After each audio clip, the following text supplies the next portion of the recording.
But you ain't 12. But you ain't 12. But you ain't 12. But you ain't 12. But you ain't 12. But you ain't 12. Good evening, everyone. Welcome back once again to Vicious Rants, and of course I am your host, your YouTube list, signing off and imitator. Never duplicate Superstar Tim Bryson. Good old RAW this week was in Brooklyn, New York, and you know, it's been long enough now, and I think it's officially safe to say, ever since the first NXT takeover in Brooklyn, Brooklyn itself has become WWE's home away from home. While Madison Square Garden was, and always will be synonymous, easy for me to say, with WWE, and rightfully so, given the history and the lineage, that's going to always be tied with them, you know.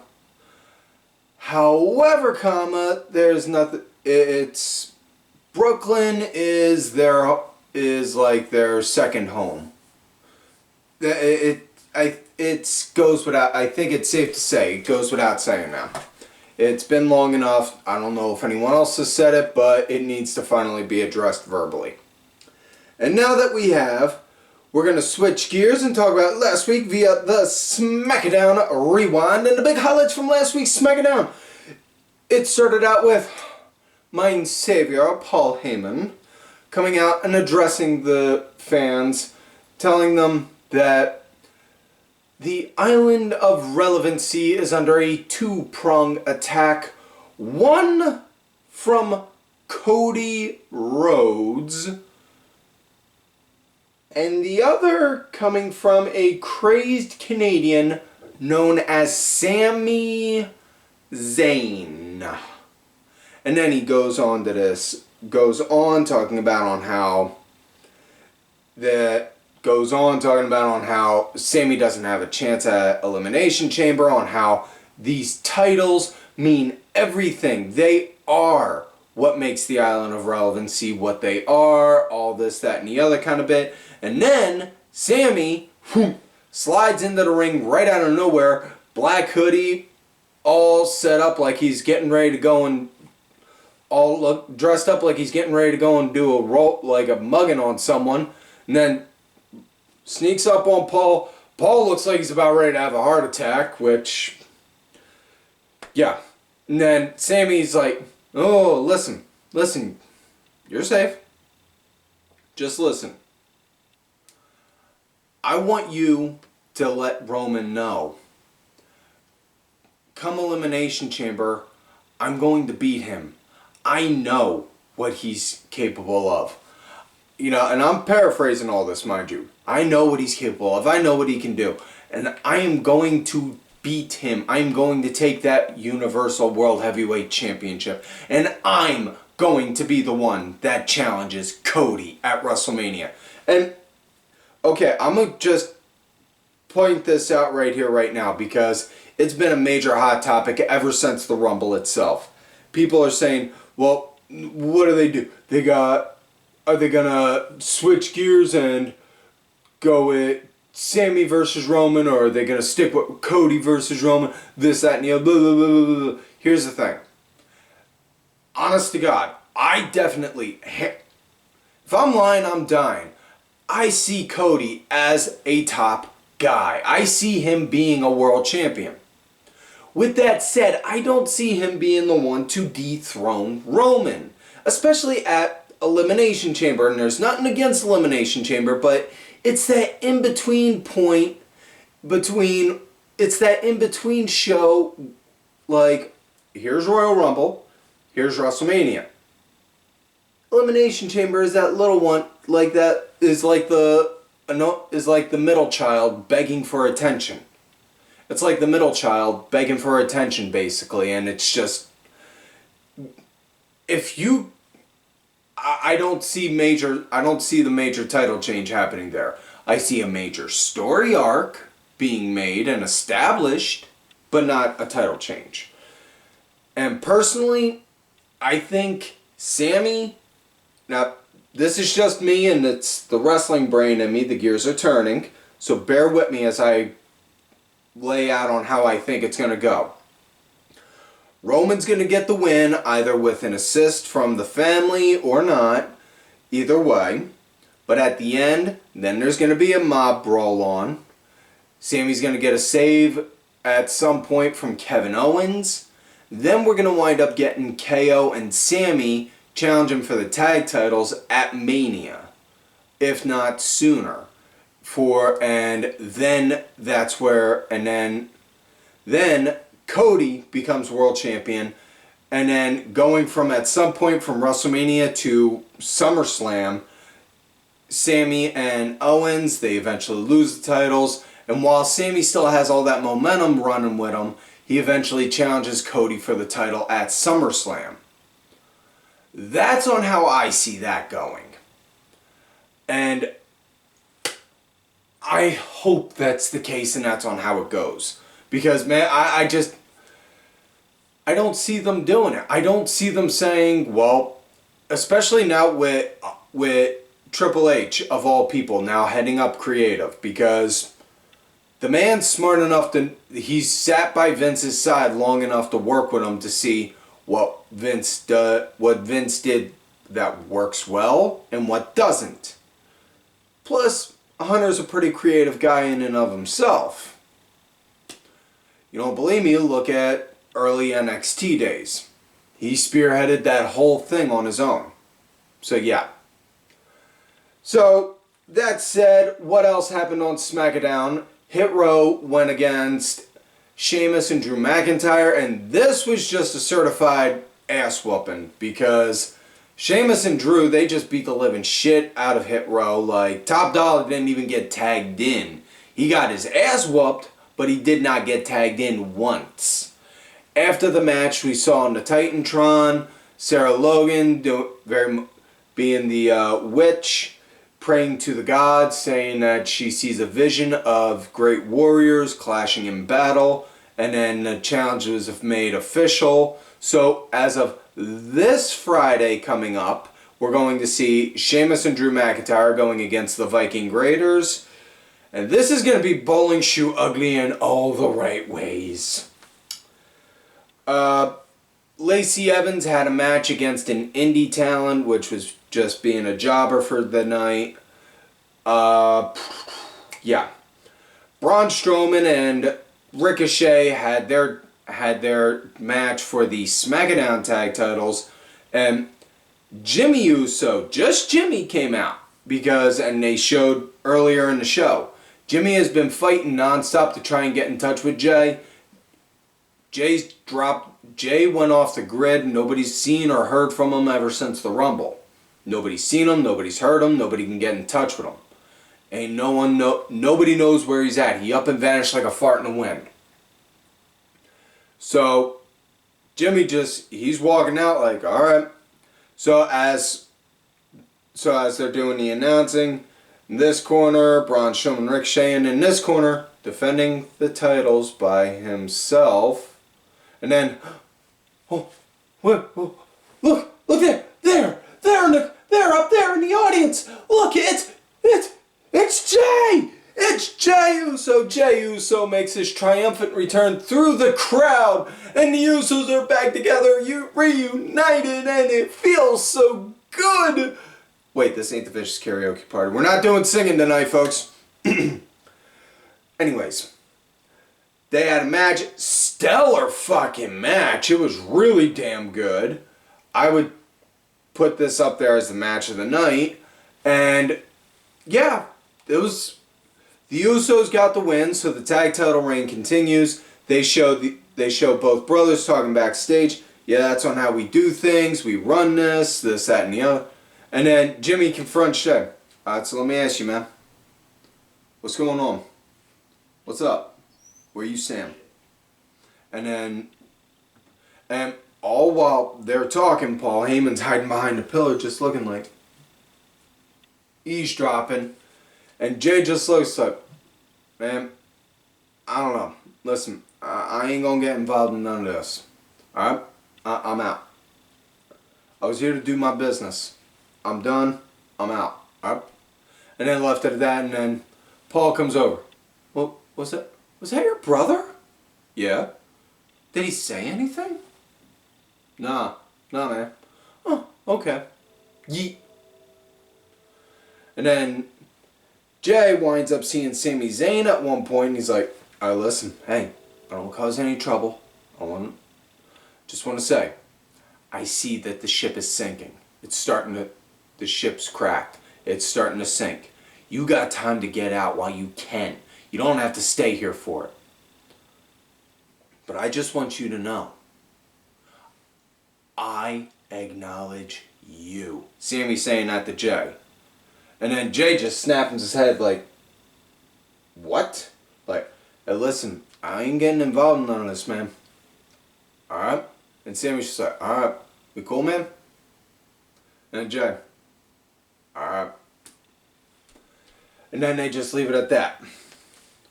Now, I'll tell you now, at the end of the show, they showed Paul Heyman talking to Jimmy saying, I just got off the phone with our tribal chief and he wants you to stay home next week. Because he wants you to stay home next week and watch the show, because there's some things that show up on TV that we don't see while we're here. Hinting at seeing the conversation and seeing the conversations. So, Chelsea Green and Sonya Deville had a tag match against Raquel Rodriguez and Liv Morgan, and that came to be because Sonya was in there very much so like every Friday night bitching and complaining. She wants this opportunity, that opportunity, this opportunity, that opportunity, blah, blah, blah, blah, blah. Then Chelsea Green came in, very much so being a Karen, complaining about on how the Raw manager was, then saying she suffered from facial amnesia, which I gotta remember that excuse next time. And then Adam Pearce like, that's me. I'm the one. I'm the boss. On both shows. I run both. And then it's like, alright, that's it. You both are complaining about all the same stuff. So you know what? You two are perfect together. You two are going to tag team tonight against Raquel Rodriguez and Liv Morgan. Tiddles. So they have the match. Raquel and Liv get the win, obviously. And then we come to main event match of the night. Fatal 4-way to determine the number one contender for Gunther's Intercontinental Championship.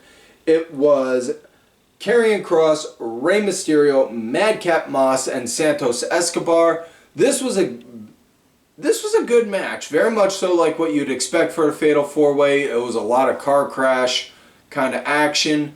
It was damn good. Madcap Moss got the win, which I was honestly surprised on, and I'm pretty sure I wasn't the only one. You know, but say what you will on Moss, but the guy's a good talent, and he's a hell of a performer. Absolutely hated the whole the joking gimmick he had, but other than that, you know, damn good talent. Hell of a salesman too if he was able to snag Emma. So with that said, now that we're all done that, let's get into this week's show. Raw, Brooklyn. It starts with the man, Becky Lynch in the ring, addressing the crowd, and then saying, now I got Adam Pearce here. Boo. No, hold on. I'll get to my reason why in a minute. Now, it was nice to have Lita help back me up last week against Bayley, and I'm not going to even lie. I want in on the Elimination Chamber. I want a shot at the Raw Women's Championship. And then out comes Bayley, emphasizing on how, you know, if it wasn't for Lita doing what she did, she would have won, this, that, and the other. And she wants an opportunity. She deserves the opportunity to be in the Elimination Chamber, not Becky. And then out comes Bianca, who then says, since I've been champion, I said I've always been a fighting champion. So I propose this. What if triple threat? Either of them win, they're in the match. They're in the Elimination Chamber. If I win, they're not. Adam Pearce, I like it. Let's make this official. So yeah. Now with that said, now that that's set for later on in the show, let's get into the first match of the night. The Street Profits going against Finn Balor and Damian Priest. Nice start. Profits, they were leading into the break. And they wound up doing a lot of picture-in-picture tonight, which honestly was really nice. You know, I was actually able to watch, you know, seeing what was going on during the break. Don't care much for the commercial commentary during the match, but thank the gods for the mute button on TVs. But either way, Ford was the punching bag during the picture-in-picture. Dawkins got the hot tag in right as they came back to on air. Then excuse me, a lot of Rick and Raw action going on. Dawkins wound up getting distracted by Dominik, and then Finn wound up getting his second win after getting beat, after having the living tar kicked out of him. Hit a sling blade, shotgun drop kick, coup de grace, 1, 2, 3. Afterwards, they were, excuse me, about to do a post-match beatdown. They got a few kicks in, and then out comes Edge and Beth. And then as Beth has Dominik hooked to get ready to go and do the glam slam, Rhea Ripley, who we were told was not there, wham, came out of nowhere, sneak attacked Beth, and then Edge came running back down, and they were like, okay, we're out. So yeah. Next up, we got Piper Niven going against Michin, Mia Yim. Nice little bit of back and forth with Piper pretty much dictating the pace on how it went, though, which, okay, yeah, given that, you know, and I'm not saying this in a negative way, so trust me, please don't take it as it, but given that she's the bigger of the two, and I'm not talking like in a body shaming kind of way. I'm talking like as in, you know, she's big. You know, she can do the power game. She's obviously going to dictate the pace. Match came to an end when she countered, when Mia Yim went to go do the eat the feet, countered it, and then scooped her up. Did like the big boss man sidewalk slam. They wound up calling it the Loch Ness slam though. And then got the 1, 2, 3. And then we got Baron Corbin going against Cody Rhodes. And this came to be very impromptu because as Corbin was about to be interviewed about JBL kicking him to the curb, Sami Zayn then proceeded to hijack the ring again, called out Cody, them two had a face-to-face, and at the end, Sami basically saying, can I see my... Do I believe that I can do I believe I can beat Roman? Yes. But do I see myself? I'm not sure. And then Cody just looking at him, see, you need to believe in yourself, all this, that, and the other. And then, as it ended, Cody just looking at him, Sami, I don't want to see you on Raw next week. I want to see you at WrestleMania. Like, ooh, okay. So this is going to be interesting. Cool. Then we get back to the Corbin interview. Corbin then starts going off about on how JBL was holding him down. JBL's the then, he's the now, and then starts trashing on Cody and talking about disrespecting the whole good goddamn family of the Rhodes name. And then Cody's just like, all the while Cody's behind him is just like, and then just straight up decks them, and then they start fighting in the back. And as they're working their way through the back, and they get into the gorilla, he just goes and yells at somebody, get a ref! And like, whoa, okay. And then they get out to the ring, and then they get out ringside, and it's just, honestly, it's a fist fight. It's literally just a fist fight until they get in the ring. Once they get in the ring, Cody then, to put it simple, Cody had a cutter, then a crossroads, and then a 1, 2, 3. And that was it. So next up, now we have Trios Women's Action. Team SmackDown, Liv Morgan, Raquel Rodriguez, and Natayla going against Team Raw, Carmella, Nikki Cross, and Asuka. Asuka. Yeah. Good thing I had my heart pills on hand. Team SmackDown, they were leading in their break. Raw was leading during the picture-in-picture. And then it pretty much turned into almost kind of like a car crash kind of moment. But at the end of the match, Asuka got the win by... She actually hit snap Germans on on Nikki and Carmella, which threw Kevin Patrick and Corey Graves off. Then I went like, what the hell you doing? What the hell? They're your teammates. And then she wound up getting Liv and hooked her into a Rings of Saturn. And thank God Liv did the one thing that is always a big gripe for me whenever anyone has a submission in. Instead of tapping out, she couldn't tap out given her arms were hooked the way her arms were hooked, but didn't submit the very second the submission was in. Held on for like a good 3 to 5 seconds, like, no, I give, tell them I give. You know, just like that. That's it. Just those 3 to 5 seconds can make or break on, like, dude, you didn't even have enough time to have the move actually inflict pain to, ooh, that had to hurt. You know?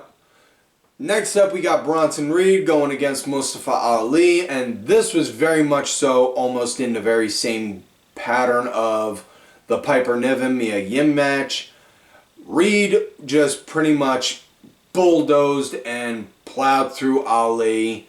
Match came to an end when Reed did the splash off the top. They called a tsunami. Yeah.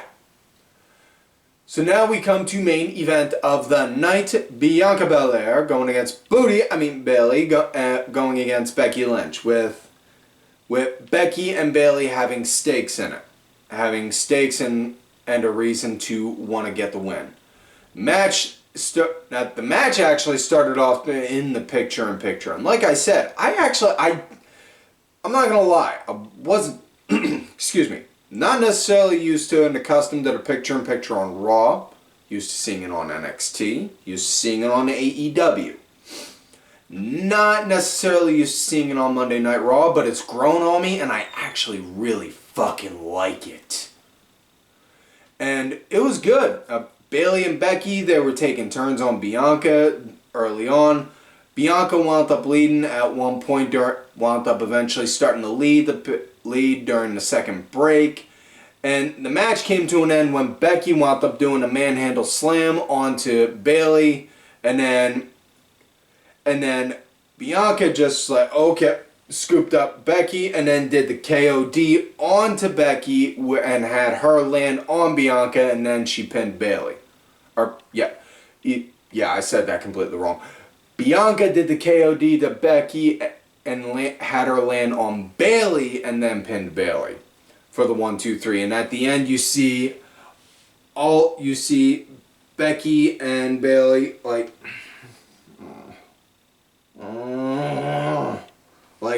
they're out. Like, fuck, that was my shot and I was out. Damn it. Now what?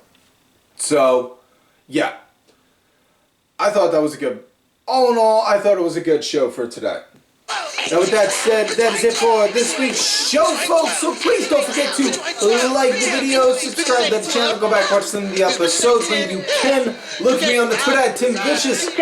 Also, thank you to my executive producer, Ali Ray Ben, who did provide the music for this week's show. It's out there on iTunes, Spotify, YouTube, SoundCloud, all that good shit. Details are down below. Also, thank you to LFC Lingerie Fighting Championship. They're a little bit of wrestling, a little MMA, and a whole lot of attractive women wearing a little bit of nothing. Also, folks, don't forget to check out whatamaneuver.net for some vicious rants apparel. Get some stuff for people that you love, people that you hate, whatever.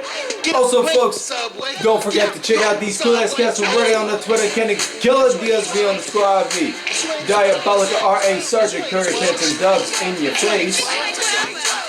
And folks, like I always tell you, you love me great, you hate me. Fuck you.